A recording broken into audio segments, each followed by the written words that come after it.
이전 차지 진단평가하고 오늘 공부할 내용 들어가도록 할게요. 쭉 연결되는 내용이니까 같이 생각해보면서 가도록 합시다. 자, 학습지 6페이지 상단 보실게요. 학습지 아직 준비 안 된 친구는 빨리빨리 준비하시고요. 학습지 준비되셨습니까? 자, 6페이지 상단에 자 1번 뭐는 직업의 종류와 근로기간에 상관없이 사용자에게 노동을 제공하고 임금을 받는 모든 사람이다. 누구는? 근로자의 사용자예요? 근로자는 자 2번 노동상권 중 뭐는 근로자가 노동조합을 만들고 그에 가입하여 활동할 수 있는 권리. 노동조합을 만들었어요. 똘똘 뭉쳐가지고 단결해서 사용자에게 요구하자 그렇게 하는 거죠. 단결권이 되겠습니다. 똘똘 뭉쳐서 단결할 권리. 노동조합을 만들어서 가입할 수 있는 권리. 단결권. 노동상권 중에 단결권에 해당하는 부분이 되겠죠. 자, 이번 시간에는 노동권 침해 사례 쭉 할 거고요. 노동권 만약에 그렇게 침해됐을 때 구제하는 방법 해볼게요. 구제하는 방법 중에서도 노동고용부에 신고하거나 법원 또는 노동위원회 이런 것들 쭉 살펴보겠습니다. 자, 우리 헌법은 근로자의 권리를 규정하고 있지만 일상생활에서 근로자의 권리인 노동권이 침해되는 사례가 계속 발생을 하죠. 어떤 사례들이 있는지 쭉 살펴보실 건데 첫 번째로 최저임금 못 받는 거. 우리 최저시급 얼마예요? 얼마입니까? 자료에 나오죠. 2021년에 8,720원입니다.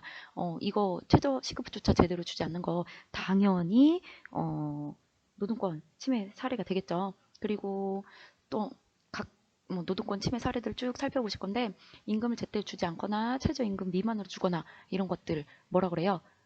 임금체불이라고 합니다. 임금체불 늦게 주는 거 그리고 최저임금 미만으로 주는 거 이런 것들 다 임금체불 및 최저임금 미준수라고 보시면 되겠고요.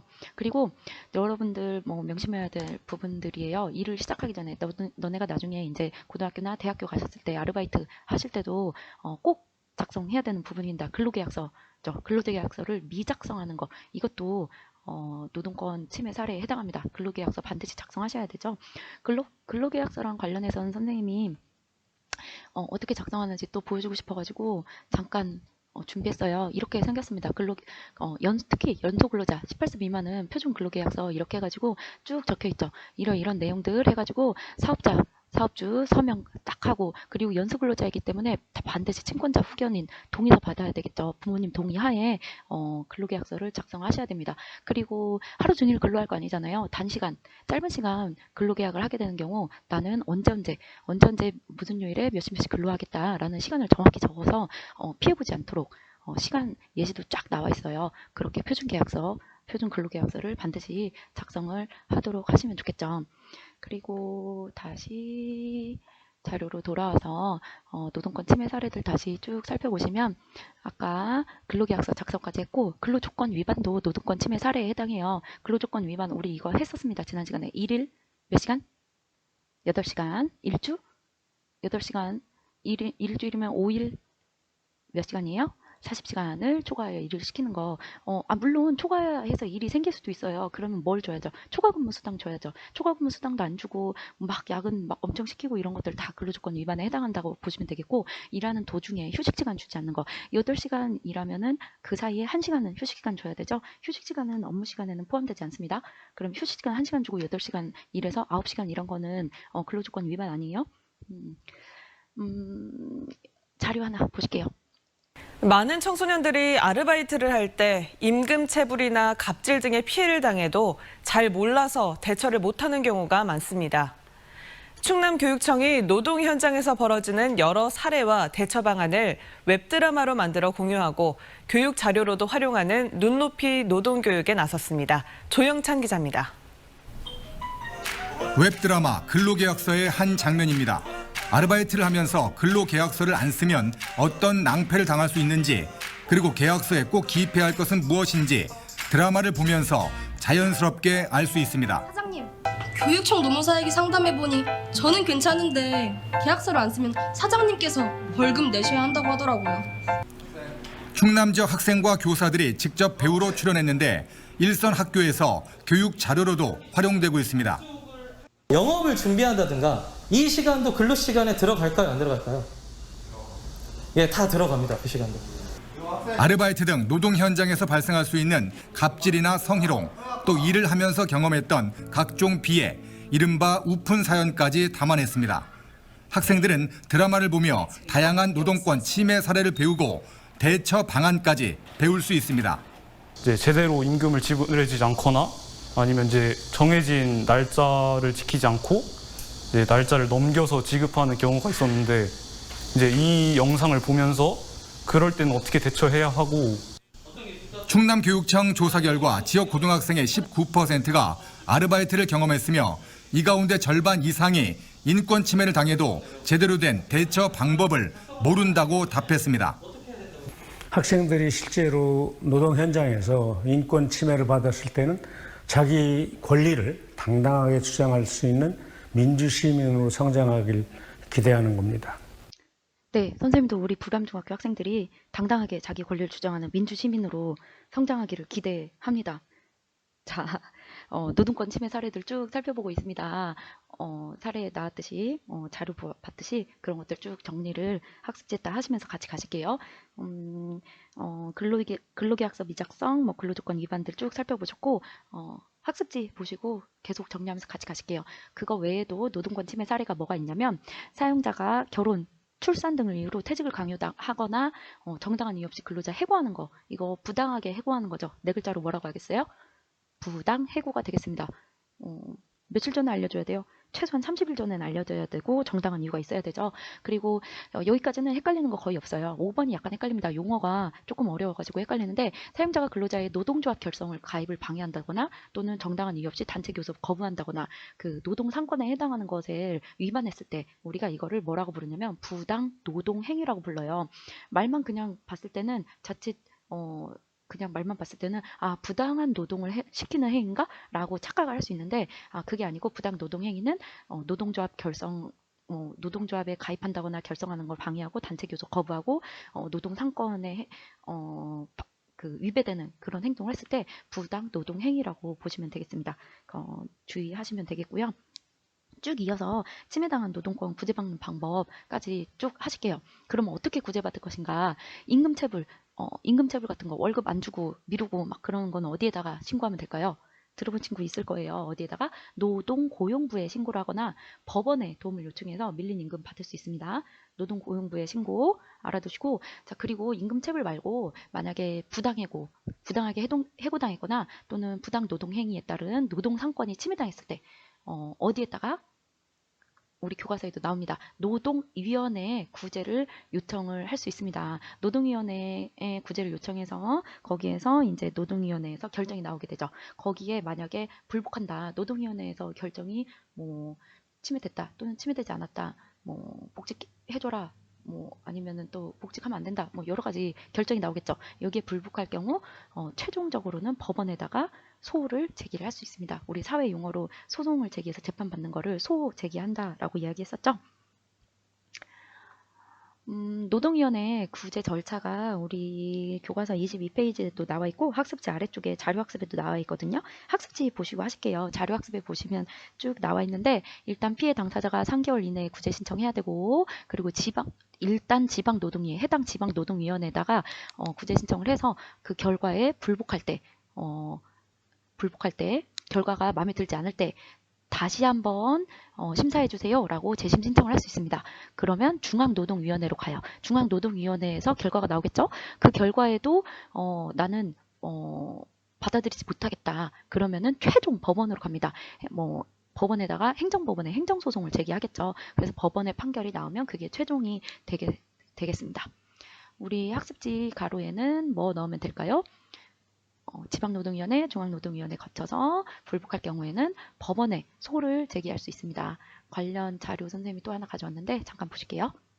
도시교통공사가 2018년 당시 파업을 주도한 노조위원장 박모 씨를 해고한 것은 부당 노동행위라는 법원의 판결이 나왔습니다.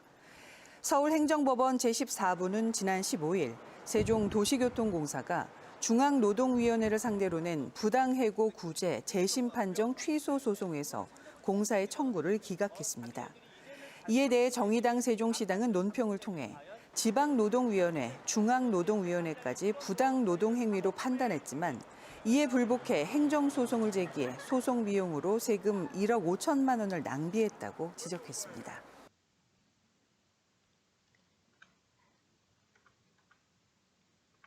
그 세종시 도로교통 거기에서 그 지방노동위원회, 중앙노동위원회 계속 불복해가지고 법원까지 갔다라는 거죠.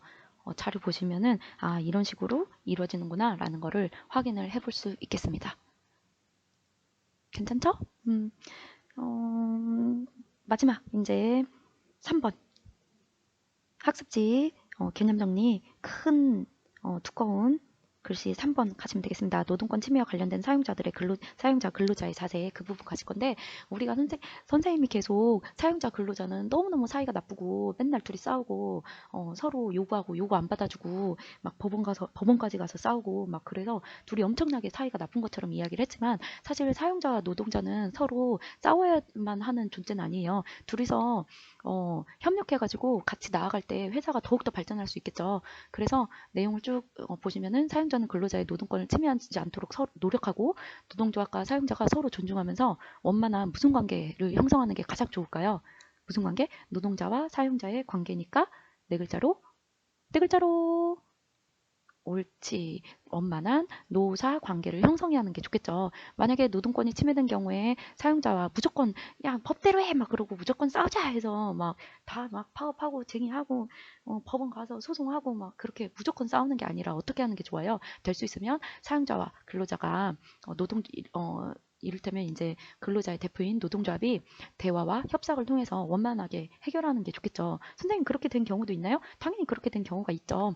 또 선생님이 자료를 가져왔습니다. 최근 자료예요. 금호타이어 노사가 2020년 단체 교섭을 최종 타결했습니다. 금호타이어 노사 대표 등은 광주 공장에서 조인식을 열고 임금 동결과 생산, 품질 향상 경력금 100만 원, 고용 안정보장 협약 등의 2020년 단체 교섭안을 최종 마무리했습니다. 금호타이어 사측은 2018년 노사 특별합의 이후 3년 연속 무쟁의 타결을 이끌어냈다며 경영 정상화에 매진하겠다고 밝혔습니다. 3년 연속 무쟁의 타결. 그렇죠.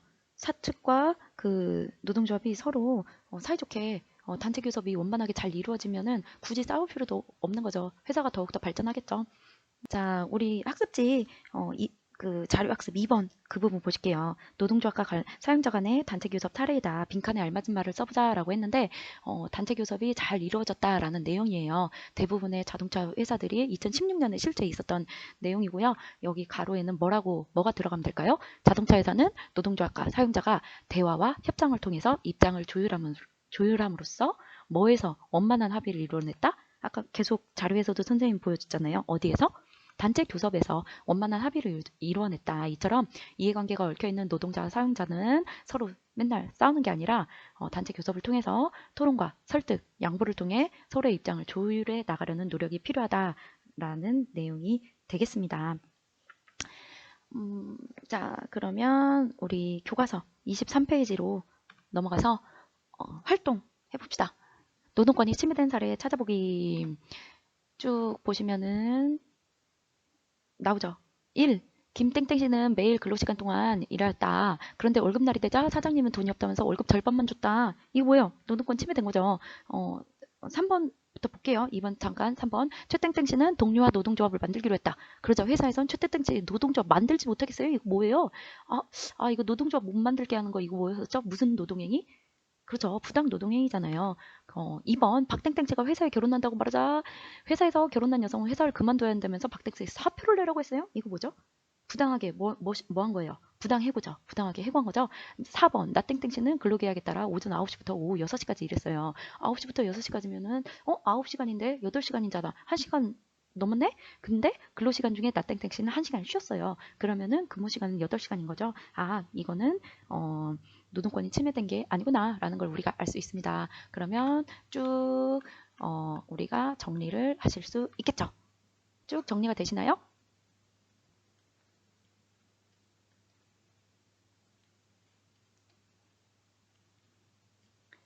자, 그 시간이 부족한 친구들은 화면 잠시 정지하시거나 해서 정리를 하시고요. 2번 문제 풀어보실게요. 이래서 침해된 노동권을 구제받기 위해서 어떤 방법을 이용할 수 있는지 써보자 라고 했는데 어떤 방법 이용할 수 있어요? 첫 번째가 고용노동부에 신고를 하고 두 번째, 세 번째는 지방노동 부당해고나 부당노동행위 같은 경우에는 지방노동위원회에 일단 첫 번째로 구제 신청하고 안 되면 중앙노동위원회, 안 되면 법원에 소를 제기한다까지 우리가 했었죠. 쭉 정리되세요? 네, 그러면 마지막으로 확인학습 하나 하고 마무리를 해볼게요. 1번. 사용자가 근로자에 대해 결혼 또는 출산 이유로 퇴직을 강요하거나 정당한 이유 없이 해고하는 거 뭐라고 한다? 부당해고. 자, 2번. 사용자가 노동조합 결성 또는 가입을 방해하는 행위, 노동 상권을 침해하는 행위, 정당한 이유 없이 단체 교섭 거부하는 행위, 이걸 모두 포함하는 용어는 무슨 노동행위? 부당 노동행위. 헷갈리지 말라고 했었죠. 3-1번 OX. 부당해고를 당한 근로자가 노동위원회의 결정에 불복할 경우 다른 구제 방법이 없다. 맞아요? 아니에요. 어디로 가요? 법원으로 가는 거예요. 자, 3-2번. 노동권이 침해된 경우에 사용자와 근로자가 대화 협상을 통해 입장을 조율해야 한다. 5가 되겠습니다. 저는 여기 대단원 2단원 이 부분 28페이지부터 쭉 하실 건데 일단 이 부분부터 보실 거예요. 우리의 국회는 어떤지, 우리의 국가기관, 국회, 행정부, 대통령, 그리고 법원, 헌법재판소 이렇게 쭉 순서대로 공부를 할 건데 일단 국회부터 살펴보도록 하실게요. 학습지 상단에 이전 차시 진단평가 하시겠습니다. 1번. 사용자가 근로자와 협의 없이 일일 8시간, 일주일은 몇 시간이에요? 지난 시간에 공부했었던 거. 근로. 옳지. 40시간을 초과해서 일을 시키는 것은 노동권 침해에 해당한다 라고 했었죠. 2번. 사용자가 노동조합의 결성 또는 가입을 방해하거나 정당한 이유 없이 단체 교섭을 거부하는 노동권 침해 사례. 그 노동 상권을 침해하는 거를 무슨 노동행위라고 했었죠? 기억나시죠? 옳지. 부당 노동행위라고 한다라고 했었죠. 이전 차시 진단평가 간단하게 해봤고요. 이번 시간에는 입법기관으로서 국회 위상, 국회는 어떤 위상을 가지고 있는가, 그리고 국회는 어떻게 조직되는가, 주로 어떤 조직들이 있는가, 회의는 어떻게 하는가, 뭐 이런 것들 쭉 살펴보실 거예요. 국회 위상으로서는 미리 한번 보시면 국민의 대표기관, 입법기관, 국가 권력의 감시 견제기관으로서 위상을 가지고 있고, 국회는 지역구, 비례대표 국회의원으로 두 가지로 나눠지죠. 이런 것들 쭉 살펴보실 거예요. 자, 그러면 교과서 28페이지 생각을 여는 활동 해보실까요? 국가의 의사결정은 우리에게 맡겨주세요. 자, 이것도 역사 시간에 예전에 했었던 기억 나실 거예요. 고대 아테네 혹시 기억나십니까? 고대 아테네처럼 고대 아테네는 다 같이 모여가지고 모든 그 시민권을 가진 그 구성원들이 나랏일을 다 같이 의논하고 그랬었죠. 어디 그 아고라 광장에 모여가지고 공부했었던 거 기억나실 거예요. 그런데 땀 뻘뻘 흘리면서 이야기하는 친구, 이 친구, 현대사회는 뭐하고 인구가 많고 그리고 영토가 넓어서 모든 국민이 한 곳에 모이기가 어렵죠. 그렇죠. 그래서 아무래도 모두가 모여가지고 이 복잡한 현대사회의 모든 전문적인 막 그런 의사결정을 모두가 다 같이 하기가 어렵기 때문에 누구를 뽑습니까? 국민의 대표인 뭐 배지 달았잖아요. 저 배지에 뭐라고 적혀있어요? 그렇죠. 무슨 의원? 국회의원을 뽑죠. 자, 1번 문제 뭐라고 하시면 되겠어요? 해당하는 사람들 국회의원이 되겠죠. 국민의 대표인 국회의원이 국민을 대신해서 나랏일을 의논하고 결정하겠습니다. 나를 대신해서 나랏일을 결정할 사람을 뽑는 거죠. 왜? 뭐라고 적으면 돼요? 아까 선생님이 밑줄 적었죠. 그렇죠. 길게 적었는데 깨알같이 안 적으셔도 되고 핵심 용어들만 정리하시면 되겠습니다. 영토가 넓고 인구가 많고 사회가 복잡해서 모든 국민이 한자리에 다 같이 모여서 국가의 중요한 일을 직접 결정하기가 어렵고, 그리고 또 현대사회는 또 워낙 그 전문성이 높고 복잡 다양하고 여러 가지 공적인 문제 이런 것들에 대한 전문 지식을 모든 국민이 다 갖추고 있기 어렵잖아요. 그래서 그런 전문 지식을 갖춘 사람을 대표로 뽑아서 이런 사람들이 국민들을 대신해서 그 나랏일을 의논하고 결정할 수 있도록 해놓은 게 국회의원 대표가 되겠고, 이 대표들이 모여서 회의를 하고 법을 만들고 그 나랏일을 결정하고 하는 데가 국회가 되겠죠. 자, 이렇게 생겼습니다. 우리나라는 4년에 몇 년에 한 번씩? 4년에 한 번씩 선거를 통해서 국민의 대표를 선출을 하죠. 이때 국민이 자신을 대신해서 국가의 의사를 결정하도록 선출한 사람 무슨 의원이라고 한다? 국회의원이라고 하고, 이 국회의원들이 모여가지고 법을 만들고 국가의 주요 의사 결정을 하는 국가기관을 뭐라고 부른다? 국회라고 부르죠. 옳지. 그리고 법을 만드는 국가 작용을 법을 만든다, 법을 세우다라고 해가지고 세울 입다를 써서 뭐라고 불러요? 입법이라고 하고, 이러한 국회를 이 법을 하는 부서이니까 입법부라고 부르죠. 우리 헌법에 이렇게 나와 있습니다. 헌법 제40조 입법권은 국회에 속한다 라고 해서 나와 있고 딱 명시를 해놨고, 헌법 제41조 1항에는 국회는 국민의 보통평등 직접 비밀선거에 의해서 선출된 뭐로 국회의원으로 구성된다 라고 해서 우리 헌법에도 정확하게 명시가 되어 있습니다. 학습지 한번 정리를 해보시면, 국회 의미에 누가 모여서 국가의 주요 의사를 결정하고 결정하는 국가기관, 법을 만들고 누구? 옳지, 국회의원. 그리고 법을 만드는 국가작용을 담당하는 무슨 부라고 부른다? 무슨 부? 법을 세우는 입법부라고 부른다가 되겠죠. 아, 입법부는 국회, 법을 만드는 곳이구나. 이해되셨죠? 자, 그리고 이러한 국회가 가지는 위상은 3가지 위상이 있습니다. 첫 번째로 국민들을 대표하는 거죠. 국민들이 직접 뽑은 대표들로 구성되었죠. 그래서 국민의 대표기관이라는 위상이 있죠. 임기는 아까 몇 년이라고 그랬어? 몇 년에 한 번씩 선거예요? 4년에 한 번씩 선거를 하죠. 국민의 대표기관으로서의 위상. 그리고 국가의 조직과 통치의 기초가, 국가를 조직하고 통치는 다스리는 거죠. 다스리는 거에 기초가 되는 게 뭐예요? 법이죠, 법. 이러한 법률을 만들거나 고치는 뭐로서의 위상이 있는 거예요? 입법기관으로서의 위상이 있는 거죠. 그리고 또 한 가지 더가 있는데 뭐냐면 국가 권력의 감시 견제기관이에요. 국가가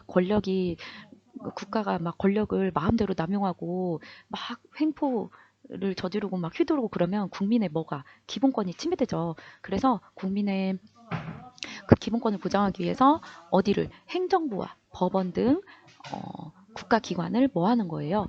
감시하고 견제하는 그런 기관으로서 역할도 하죠. 그래서 국가 권력의 감시 견제기관으로서 위상도 있다라고 알아두시면 되겠어요. 뭘 위해서? 국가 권력의 남용을 방지하고 국민의 기본권을 보장하기 위해서 그렇다라고 알아두시면 되겠죠. 학습지 쭉 정리하셨고 여기까지 막 엄청 어렵지는 않죠. 아, 국회라는 게 이런 데구나. 우리가 말로만, 뉴스에만 이렇게 들었지. 아, 이렇구나 라고 우리가 알 수 있죠. 자, 그러면 국회는 어떻게 구성될까? 국회의 구성, 주요 조직 뭐 이런 것들 살펴보실 건데, 학습지 아래쪽 자료학습 보실게요. 자료학습 보실 거고, 우리 교과서 29페이지 자료학습에는 우리 교과서가 2015년에 만들어진 거라 가지고 제 20대 국회에 대한 내용이 나와 있어요. 근데 지금 21대 국회죠. 그래서 선생님이 자료학습에는 21대 국회로 내용을 수정해서 학습지에다가 해놨어요. 그래서 교과서 29페이지 자료학습 아래쪽에 21대 국회는 거기는 X 해놓으시고요. 그 학습지 21대 국회로 내용을 보시면 되겠습니다. 일단 자료학습을 한번 보시면서 내용을 한번 봐보시면, 우리나라 국회의원은 거기 그림 보시면 지지하는 후보의 1표, 지지하는 정당의 1표 이렇게 해가지고 한 표 해서 표가 몇 개예요? 여기 그림 한번 보세요. 여기 표가 몇 개예요? 2개죠. 자세히 보시면 지역구 의원에게 투표를 1표 하고, 그리고 비례대표 의원에게 투표를 1표 합니다. 이게 약간 헷갈릴 수 있는데 선생님이 이거 영상 다 끝나고 그 설명 한 번 더 해드릴게요. 국회는 각 지역구에서 그 최고의 득표자로 선출된 지역구 국회의원, 가장 많은 득표를 얻은 사람이 국회의원을 뽑아요. 이게 지역구 국회의원이에요. 이를테면 여기 갑당, 을당, 병당, 정당 이렇게 있죠. 내가 마음에 드는 사람의 뽑는 거예요. 갑당, 을당, 정당에 김주리, 뭐 강정책, 송세라, 백제구, 이슬기 뭐 이 사람 있는데 나는 뭐 병당의 송세라가 마음에 든다. 뭐 이렇게 뽑게 되겠죠. 그러면은 뭐 여러 사람들이 표를 이제 개표를 했을 때, 이를테면은 뭐 을당의 강정책이 가장 많은 표를 얻었다라고 하면은 을당의 강정책, 이 사람이 이 지역구의 뭐뭐뭐 땡땡땡 선거구에 강정책이 당선 해가지고 지역구 국회의원이 되는 거예요. 어렵지 않죠? 자, 그런데 여기서 이제 헷갈리기 시작하는 게, 너네가 비례대표가 들어오면은 엄청 헷갈리기 시작합니다. 아, 비례대표가 뭐지? 이 비례대표는 다수대표가 아니라 각 정당의 득표율에 비례해서 선출되는 거예요. 그래서 각 당별로 선호하는 당을 찍는 거예요. 선생님 왜 이렇게 복잡하게 만들어놨어요? 다 이유가 있습니다. 왜 이렇게 복잡하게 만들어놨냐면, 보시면은 여기 이 부분 보세요. 무소속 이슬기가 있죠. 뭐지? 사람들이 처음에는 지역구 국회의원 투표만 했어요. 지역구 국회의원만 투표하다 보니까 사람들이 사람만 보고 뽑는 게 아니라 국민들이 사람만 보고 뽑는 게 아니라 사실 그 정당에 대한 의사가 들어가는 거잖아요. 그래서 김주립을 뽑을 때는 갑당에 대한 선호도 들어가게 되는 거예요. 그래서 갑당 김주립을 뽑게 되는 거잖아요. 그런데 만약에 이슬기를 뽑은 사람은 무소속인 당이 없는 이슬기를 뽑은 사람은 당에 대한 선호가 안 들어가죠.